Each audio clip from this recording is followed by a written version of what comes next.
கள்ளக்குறிச்சி மாவட்டம் உளுந்தூர்பேட்டை சுங்கச்சாவடியை முற்றுகையிட்டு புரட்சி பாரதம் கட்சியினர் போராட்டத்தில் ஈடுபட்டிருக்கின்றனர். அதனை அண்மை செய்தியாக பார்த்துக் கொண்டு வருகிறோம்.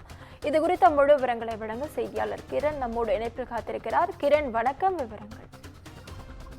வணக்கம் நவீனா. தமிழகத்தில் உள்ள 40 சுங்கச்சாவடிகளில் ஏப்ரல் 1ஆம் தேதி முதல் உயர்த்தப்பட உள்ள சுங்க கட்டணத்தை திரும்ப பெற வலியுறுத்தியும், அதேபோல் 100 கிலோமீட்டருக்கு அருகில் இருக்கும் காலாவதியான சுங்கச்சாவடியை அகற்ற கோரியும் 100க்கும் மேற்பட்ட புரட்சி பாரத கட்சியினர் கள்ளக்குறிச்சி மாவட்டம் உளுந்தூர்பேட்டை சுங்கச்சாவடியை முற்றுகையிடும் போராட்டத்தில் ஈடுபட முயன்றனர்.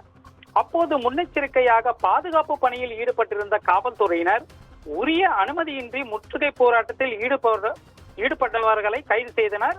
மேலும் தடையை மீறி தொடர்ந்து முற்றுகை போராட்டத்தில் ஈடுபட்டவர்களை காவல்துறையினர் வேறு வழியின்றி அவர்களை அப்புறப்படுத்தும் விதமாக குண்டுகட்டாக தூக்கி பேருந்தில் ஏற்றி அருகில் உள்ள திருமண மண்டபத்தில் அடைத்தனர்.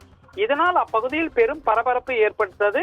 தொடர்ந்து சுங்கச்சாவடியில் வேறு ஏதேனும் அசம்பாவிதங்கள் நடைபெறாமல் இருக்கும் வகையில் சுமார் 50க்கும் மேற்பட்ட காவல்துறையினர் தற்போது பாதுகாப்பு பணியில் ஈடுபடுத்தப்பட்டுள்ளனர். நவீனா, விவரங்களுக்கு நன்றி கிரண்.